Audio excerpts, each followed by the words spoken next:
மக்களே அஃபிஷியல் ஓட்டிங்கில் சும்மா தாறுமாறாக சம்பவத்தை பண்ணி வச்சிருக்கீங்க. சும்மா தலைகீழ இருக்க அஃபிஷியல் ஓட்டிங் ஆர்டரே நம்ம கம்மு மாமா பிக் பாஸ் 9 தமிழ்லேருந்து வெளியே போக போகிறாரா? என்ன ப்ரோ சொல்கிறா அப்படின்னு கேட்டிங்கன்னா அதை பற்றி தான் பார்க்க போகிறோம். ஸோ ஹாய் ஹலோ வானக மக்களே, நான் தான் பிபி ட்ரக்கமணி. பிக் பாஸ் 9 தமிழில் இன்றைக்கி அஃபிஷியல் ஓட்டிங் வந்து நேற்று நைட்டோட க்ளோஸ் ஆகிருக்கும். இன்றைக்கி வந்துட்டு ஷூட் பார்த்துக்கோங்க. என்ன ப்ரோ சொல்கிற, ஃப்ரைடேவே ஷூட்டா அப்படின்னு கேட்டிங்கன்னா ஆமாங்க, ஃப்ரைடேவே ஷூட்டு. நம்ம ஆல்ரெடி சொல்லியிருந்தோம் இல்லையா, சாட்டர்டே வந்துட்டு பிக் பாஸ் சீசன் 7 மலையாளமோட ஃபினாலே ஷூட் நடக்கிறதுனால அங்கே இவிபி செட்டை கொடுத்துட்றாங்க. ஸோ ஃப்ரைடே ஒரு நாள் முன்னாடி வந்து நம்மளுக்கு ஷூட் நடக்குது. அப்போ எப்படி ப்ரோ லைவ் நடக்கும் அப்படின்னு கேட்டிங்கன்னா, சாட்டர்டே வந்து நம்மளுக்கு லைவ் வராதுங்க. எப்படி சண்டே லைவ் வராதோ அதேமாரி இந்த வாட்டி சாட்டர்டே வராது, சண்டே லைவ் வரும்னு நினைக்கிறேன். ஸோ அந்த மாதிரி தான் போகுது. இது வந்து பிக் பாஸ் சீசன் 7 மலையாளத்தில் எப்பயுமே வீக்கெண்ட் ஷோ வந்து ஃப்ரைடே தான் ஷூட் பண்ணுவாங்க, ஓகேங்களா? ஸோ அந்த மாதிரி போயிட்டுருக்கு. இன்றைக்கி இந்த வாரம் மட்டும் நம்மளுக்கு வந்து ஃப்ரைடே வீக்கெண்ட் ஷூட்டு. ப்ரோ அப்போது இன்றைக்கே வந்து எடுத்துருவாங்களா bro, Saturday episode Sunday episode அப்படின்னு கேட்டிங்கன்னா ஆமாங்க, இன்றைக்கே 2 எபிசோடும் எடுத்துருவாங்க. ஸோ இன்றைக்கி கொஞ்ச நேரத்தில் நம்மளுக்கு தெரிஞ்சிடும், ஷூட் இன்னும் கொஞ்சம் நேரத்தில் ஆரம்பிச்சிருவாங்க யார் எவிக்ட் ஆக போகிறான்னு சொல்லி. ஸோ யார் எவிக்ட் ஆக போகிறா, யார் ஃபஸ்ட்டில் இருக்கான்றதை மொத்தமாக பார்த்துருவோம். வீடியோக்குள்ளே போகிறதுக்கு முன்னாடி மறக்காம வீடியோ ஒரு லைக் பண்ணிக்கோங்க, சப்ஸ்கிரைப் பண்ணிக்கோங்க, மறக்காம அந்த ஐ பட்டனை கிளிக் பண்ணிக்கோங்க. நிறைய பேர் லைக் ஐப்பை தட்ட மாட்டேங்க மக்களே, மறக்காமல் அதை தட்டிடுங்க. நேற்று ஓட்டிங் க்ளோஸ் ஆயிடுச்சு, அந்த அஃபிஷியல் ஓட்டிங் ஆர்டரை நம்ம பார்த்துருவோம். ஸோ யார் ஃபஸ்ட் இருக்கா அப்படின்னு கேட்டிங்கன்னா நம்ம கம்மு மாமா ஃபஸ்ட்டு பிளேஸுக்கு வந்துட்டார் மக்களே. அப்புறம் என்ன ப்ரோ எவிக்ட்னு தமிழில் வச்சுருக்கா அப்படின்னு கேட்டிங்கன்னா அதுக்கு ஒரு விஷயம் இருக்குது மக்களே, வேற மாதிரி ஒரு விஷயம் இருக்குது. என்ன விஷயம்னா, நம்ம கம்மு மாமா வந்து இந்த வாரம் போட்டு அடி பிராங்க் தெரிக்க விட்டார். வேற மாதிரி சம்பவம் பண்ணிட்டார் மக்களே. நம்ம பிரவீன் அவர்கள், நம்ம பிரஜன் அவர்கள், நம்ம கம்மு மாமா போட்டு தாறுமாறு பண்ணிட்டார் நம்ம கமருதீன் அவர்கள். சம்பவம் தான் சும்மா அந்த மாதிரி சம்பவம், இந்த மாதிரி சம்பவம் இல்லை. ஆஸ்கர் குர்ரா ட்ரம்ப் அப்படின்னு சொல்கிற மாதிரி தான் ஆஸ்கர் அவார்டே கொடுக்கலாம் அந்த மாதிரி ஆக்டிங்க்கு. அதுவும் இன்னும் சொல்லாமல் இருக்காங்க பார்த்தீங்களா. வீக்கெண்டில் தான் வந்து நம்ம விஜேஸ் அவர்கள் தான் வந்து ரிவீல் பண்ணோம் இன்றைக்கி. ஸோ வேறு மாதிரி சம்பவங்கள் காத்திருக்கு மக்களே. அப்படின்னா ப்ரோ இருக்குது அப்படின்னு கேட்டிங்கன்னா, இவர் ப்ராங்க் பண்ணார் இல்லையா, நம்ம விஜேஸ் ப்ராங்க் பண்ணுமா இல்லையா, அதுக்காக நம்ம விஜேஸ் அவர்கள் ரெட் கார்டு இல்லை வந்துட்டு எவிக்ஷன் கார்டில் நம்ம கமருதீனோட பேர் எடுத்துகிட்டு வந்து, கமருதீன் அவர்களே நீங்கள் எவிக்ட் அப்படின்னு சொல்லிவிட்டு கேமரா பாருங்கள் ப்ராங்க் அப்படின்னு சொன்னார்னா எப்படி இருக்குன்றதை மட்டும் யோசிச்சு பாருங்கள். என்னோட கெஸ் படி இது நடக்கும்னு நினைக்கிறேன். ஏன்னா நீங்கள் பிக் பாஸ் அல்டிமேட்டில் பாலாஜி முருகதாஸ் வந்துட்டு ஒரு பயங்கரமான ஒரு ப்ராங்க் பண்ணியிருப்பார், ஓகேங்களா? ஓஜி ப்ராங்க்னு சொல்லலாம். அது வந்துட்டு அந்த பிக் பாஸ் அல்டிமேட் யாரெல்லாம் பார்த்தீங்களோ பாலாஜி முருகதாஸ் வேற மாதிரி சம்பவம் பண்ணியிருப்பார். அது கடைசி வரைக்கும் மெயின்டைன் பண்ணிவிட்டு அங்கே பிரேக் பண்ணியிருப்பார். வனிதா அவர்களுக்கும் நம்ம பாலாஜி முருகதாஸுக்கும் சரியான சண்டை வந்திருக்கும். ஸோ அந்த டைமில் வீக்கெண்ட் எபிசோடில் யார் எவிக்ட் ஆக போகிறா அப்படின்னு கேட்கும்போது கமல் சார் வந்துட்டு நம்ம பாலாஜி முருகதாஸோட நேம் வந்து கார்டில் காட்டிட்டு வெளியே அனுப்பும்போது, வெளியே போகும்போது கேமரா பாருங்கள் பாலாஜி இது ப்ராங்க் அப்படின்னு, நீங்கள் மட்டும் தான் ப்ராங்க் பண்ணீங்களா, நான் பண்ண மாட்டேன் அப்படின்னு கேட்பாரு. ஸோ அந்த மாதிரி நம்ம கமருதீன் அவர்களுக்கு நடக்கிறதுக்கு அதிகப்படியான சான்சஸ் இருக்குது. அப்படி மட்டும் நடந்துச்சுன்னா பிளாஸ்ட்டுங்க, சும்மா பிளாஸ்ட்டாக இருக்கும். கமருதீன் ஃபேன்ஸை கையிலே பிடிக்க முடியாது. அப்போ கமருதீனுக்கு தெரிஞ்சிடும் நம்மளுக்கு ஒரு பெரிய மவுஸ் இருக்குது வெளியே அப்படின்றது. ஸோ கமருதீன் அவர்கள் அஃபிஷியல் ஓட்டிங்கில் டாப்பில் இருக்காருங்க, ஃபஸ்ட்டு பிளேஸில் இருக்கார். எவ்வளோ ஓட்டிங்லாம் கேட்காதீங்க, நான் இப்போ சொல்ல மாட்டேன், உங்களுக்கே தெரியும். கேம் கிட்ட நெருங்க கண்டிப்பாக நான் வந்துட்டு எப்படின்றத நான் உங்களுக்கு சொல்லுவேன், ஓகேங்களா? ஸோ இப்போது கமருதீன் அவர்கள் ஃபஸ்ட்டு பிளேஸில் தாறுமாறான ஓட்டுகளுங்க. சும்மா அந்த மாதிரி இந்த மாதிரி ஓட்டு கிடையாது, வேறு மாதிரி வந்திருக்கு. அவருக்கு அந்த ப்ராங்க் பண்ணதுக்கே வேறு லெவல் பூஸ்ட் கொடுத்துருக்குங்க. அந்த வேர்ட்ஸ் யூஸ் பண்ணுறதையும் வந்துட்டு அவர் குறைச்சிக்கிட்டாரு.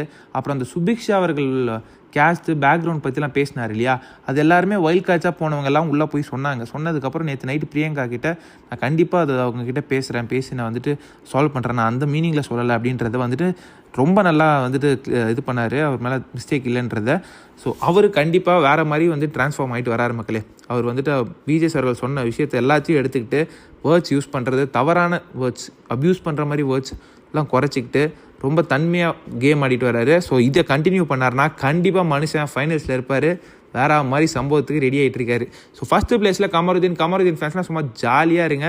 கமருதீன் ஃபஸ்ட்டு சேவ் ஆகிறது கூட ஆச்சரியப்படுறதுக்குல. ஸோ நான் அடுத்த வீடியோவில் சொல்கிறேன் இன்னதான் நடக்க போகுது சாட்டர்டே ஹேப்பனிங்ஸில் அப்படின்றத.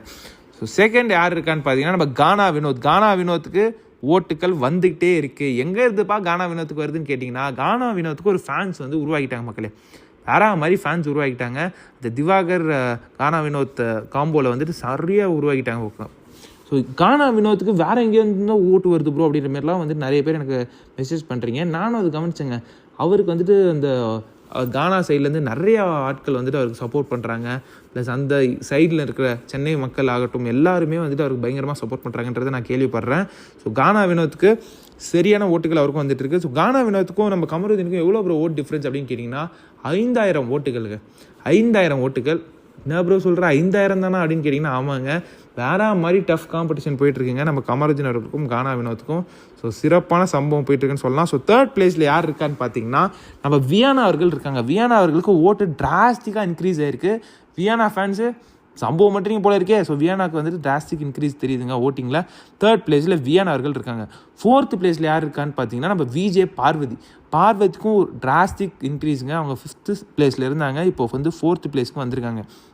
விஜே பார்வதியோட கேம் வேறு மாதிரி இருக்குங்க. அவங்க வந்துட்டு என்ன தான் பண்ணாலுமே அவங்க இந்த சீசனோட வில்லியா இல்லை ஹீரோயினா வில்லியா அப்படின்ற மாதிரி தான் போயிட்டுருக்கு. ஸோ அவங்க ஒரு இதில் இருக்காங்க, எதிர்க்கிற இடத்துல இருக்காங்க. யாரையா ஒருத்தவங்களை இப்போ திவ்யா கணேசன் எதிர்க்காங்க, சாண்ட்ராவை எதிர்க்கிறாங்க, வரவங்க எல்லாரையும் எதிர்த்து தான் இருக்காங்க. ஸோ வேறு மாதிரி ஏதாவது ஒரு விஷயத்தில் அவங்க கண்டென்ட் இல்லாமல் இருக்காது. ஓகேங்களா? ஸோ பிக் பாஸ் சீசன் 9னா கண்டிப்பாக நம்ம அடுத்த சீசன் கேட்டால் கூட நம்ம பார்வதி நேம் நம்மளுக்கு ஞாபகம் கண்டிப்பாக வரும். ஸோ பார்வதி அவர்கள் 4th பிளேஸில் இருக்காங்க. அவங்களுக்கு டிராஸ்டிக் இன்க்ரீஸ் இருக்குது ஓட்டில். வியானா அவர்களுக்கும் பார்வதி அவர்களுக்கும் எவ்வளோ டிஃப்ரென்ஸ்னு கேட்டிங்கன்னா 7000 votes டிஃப்ரென்ஸ் இருக்குங்க. வியானா அவர்களுக்கும் பார்வதி அவர்களுக்கும். கானா வினோத்துக்கும் வியானாக்கும் எவ்வளோ வித்தியாசம்னு பார்த்தீங்கன்னா கிட்டத்தட்ட 15,000 ஓட்டுகள் டிஃப்ரென்ஸ் இருக்குது. கானா வினோத் 2nd பிளேஸில் இருக்காரு, 3rd பிளேஸில் வியானா, 4th பிளேஸில் விஜே பார்வதி, 5th பிளேஸில் நம்ம தண்ணி பழம். என்ன ப்ரோ தண்ணி பழம் 5th பிளேஸுக்கு போயாச்சு, அப்படியே கீழே இறங்கிட்டே இருக்கே ப்ரோ, அப்போ ஒரு 70 நாள் மேலே எபிக்ட் ஆகிடுவாரா ப்ரோ அப்படின்னு கேட்டிங்கன்னா அவர் பண்ணுற வேலைகள் அப்படிங்க இருக்குங்க. கண்டென்ட்டே கொடுக்குறதில்ல. 2 வாரம் பயங்கரமாக கண்டென்ட் கொடுத்து சண்டை போட்டுட்டு இருந்தா மனுஷன். போன வாரம் கூட பயங்கரமாக சண்டை போட்டார். இந்த வாரம் சத்தமே இல்லாமல் இருக்கார். இந்த ஆக்டிங்லாம் பண்ணிக்கிட்டு ஒரு விஷயம் பண்ணிகிட்டு இருக்காரு. ஸோ 5th பிளேஸில் இருக்காருங்க. அவருக்கு டிக்ரீஸுங்க, கிராஜுவல் டிக்ரீஸ் ஓட்டிங்கில். ஸோ அவருக்கும் நம்ம பார்வதி அவர்களுக்கும் 3000 வாக்குகள் டிஃப்ரென்ஸு. ஸோ திவாகர் 5th பிளேஸில் இருக்கார். 6th பிளேஸில் யார் இருக்கான்னு பார்த்தீங்கன்னா விக்கல்ஸ் விக்ரம் அவர்கள் இருக்காங்க. விக்கல்ஸ் விக்ரமுக்கு வந்துட்டு ஸ்டெடியாக போயிட்டுருக்குங்க. டிக்ரீஸும் இல்லை இன்க்ரீஸும் இல்லை, ஸ்டெடியாக போயிட்டுருக்கு.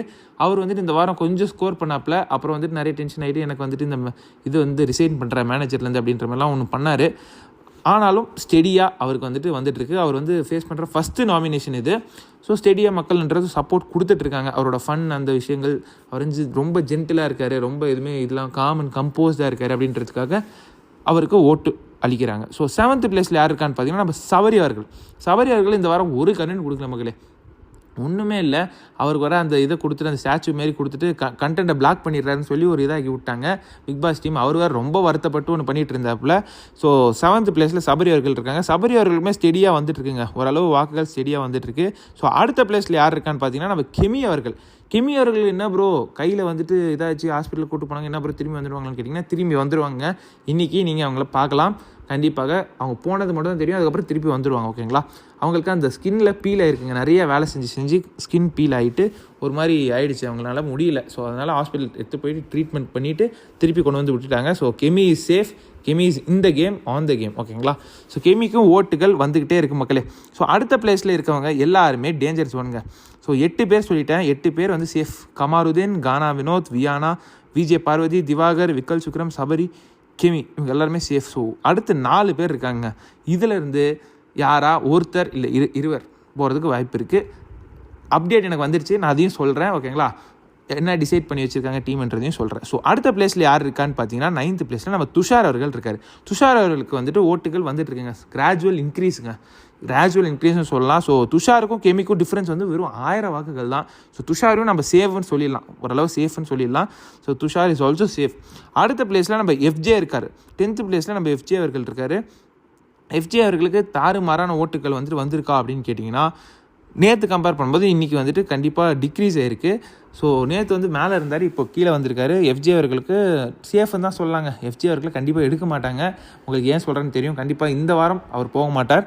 ஸோ அடுத்த 2 இடத்துல இருக்கவங்க தாங்க டபுள் எவிக்ஷன் இருந்துச்சுன்னா கண்டிப்பாக இந்த 2 பேர் போயிடுவாங்க ப்ரோ அப்படின்ற மாதிரி தான் தோணுது. யார் ப்ரோ அப்படின்னு கேட்டிங்கன்னா நம்ம பிரவீன் அவர்களும் ரம்யா அவர்களும். பிரவீன் அவர்கள் வந்து 11th பிளேஸில் இருக்கார். அவருக்கு வந்துட்டு ஓட்டுகள் இல்லை, ரம்யாவுக்கு சுத்தமாக இல்லை ஓட்டுகள். ஓகேங்களா?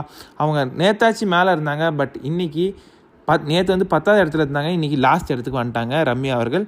ஸோ ஓட்டிங் வந்துட்டு நேற்றோட க்ளோஸ் ஆகிடுச்சு இல்லையா? அவ்வளோதான். நம்ம ரம்யா அவர்கள் இந்த வாரம் காலி. ரம்யா அவர்கள் என்ன ப்ரோ பண்ணாங்க அப்படின்னு கேட்டிங்கன்னா இந்த வாரம் எதுவுமே பண்ணலைங்க. அவங்க எதுவுமே பண்ணலன்றது தான் சொல்ல தோணுது. அவங்க நிறைய குட் புக்ஸ்லேயே இருக்கணும், எல்லாரோட குட் புக்ஸ்லேருந்து நம்ம நாமினேஷன்லேருந்து தப்பிச்சிடலாம், இந்த நாமினேஷன் ஃப்ரீ பாஸ் வாங்கிடலாம், யூலெக்ஸ் ரூம் இந்த ரூம் அந்த ரூம் போய்க்கலாம் அப்படின்றதுனால எல்லாருக்கூடையும் குட் புக்ஸில் இருந்துட்டு ஒரு மாதிரி சேஃப் கேம் ரொம்ப சேஃபாக ஆடிட்டாங்களோ அப்புறம் மாதிரி தான் தோணுது. அவங்க எல்லோரும் போய் ஊட்டி விடுறதாகட்டும், நிறைய விஷயங்கள் வந்துட்டு நான் அதனால் நிறைய பேர் எனக்கு மெசேஜ் பண்ணி கேட்டிருந்தேன், ப்ரோ அவங்க ரொம்ப ஃபேக்காக இருக்கிறாங்க ப்ரோ, வந்துட்டு அவங்க இதுலேருந்து தப்பிக்கிறதுக்காக எல்லாருக்கிட்டையும் போய் ஸ்வீட்டாக வந்துட்டு இது பேசுகிற மாதிரி இருக்குது அப்படின்ற மாதிரி எல்லோரும் என்கிட்ட சொன்னாங்க. எனக்கும் அப்படி தான் தோணுச்சுங்க. ரம்யா அவர்கள் வந்துட்டு ஸ்டார்டிங்கில் வரும்போது கண்டிப்பாக அவங்க வந்துட்டு டாப் 5 வந்துடுவாங்க, ரொம்ப போல்டாக பேசுவாங்க அப்படின்ற மாதிரிலாம் நினச்சிட்டு இருந்தேன். பட் பயங்கர டிசப்பாயின்மெண்ட் அவங்ககிட்டேருந்து. ஸோ ஃபஸ்ட்டு வீக் அந்த ஃபயர் இருந்துச்சு, ஃபஸ்ட்டு 2-3 நாள், அதுக்கப்புறம் அது சுத்தமாக காணோம். ஸோ அதே தான் ஒரே ஒரு வருத்தம். ஸோ ரம்யா அவர்கள் கண்டிப்பாக இந்த வாரம் பிக் பாஸ் 9 தமிழ் விட்டு எலிமினேட் ஆக போகிறாங்கன்றது தான் என்னோட கெஸ்ஸு. டீமுமே அதை டிசைட் பண்ணி வச்சுருக்காங்க. So we will wait for the official confirmation. அடுத்தடுத்த வீடியோவில் நான் வந்துட்டு என்ன நடக்க போகுது அப்படின்றத சொல்கிறேன். இன்னும் கொஞ்சம் நேரத்தில் ஷூட் ஆரம்பிச்சிடும். அடுத்தடுத்த வீடியோவில் உங்களுக்கு கண்டிப்பாக அப்டேட் பண்ணுறேன். ஸோ ஒரு எவிக்ஷனா டபுள் எவிக்ஷனா நீங்கள் கேட்கலாம். இப்போ வரைக்கும் எனக்கு வந்தது என்னென்னா ஒரு எவிக்ஷன் தான் இருக்க போகுது, டபுள் எவிக்ஷனும் இருக்கிறதுக்கு வாய்ப்புகள் இருக்குது. ஸோ நீங்கள் சொல்லுங்கள், யார் வந்துட்டு வெளியே போனால் நல்லாயிருக்கும்? ரம்யா அவர்களா, பிரவீன் அவர்களா, துஷார் அவர்களா, எஃப்ஜே அவர்களா, இல்லை கிமி அவர்களா அப்படின்றத நீங்கள் சொல்லுங்கள். என்ன கேட்டிங்கன்னா ரம்யா அவர்கள் தான் போகிறாங்க. அப்படி டபுளாக இருந்ததுன்னா யார் போவாங்கன்னு கேட்டிங்கன்னா நம்ம பிரவீன் அவர்களும் ரம்யா அவர்களும் போகலான்றது தான் என்னோடய இது. ஸோ நீங்கள் சொல்லுங்கள், யாருக்கு ஓட்டு போட்டிங்க அப்படின்றதையும் மறக்காமல் சொல்லுங்கள். கமாருதீனாக்கு போட்டிங்களா, இல்லை கானா வினோத்துக்கு போட்டிங்களா, இல்லை வினானாக்கு போட்டிங்களா, இல்லை விஜய் பார்வதிக்கு போட்டிங்களா, இல்லை நம்ம தண்ணி வேளாண்மைக்கு போட்டிங்களான்றதை மறக்காமல் சொல்லுங்கள். நான் பார்த்து தெரிஞ்சுக்கிறேன். ஸோ அடுத்த வீடியோவில் சந்திக்கலாம். நன்றி, வணக்கம்.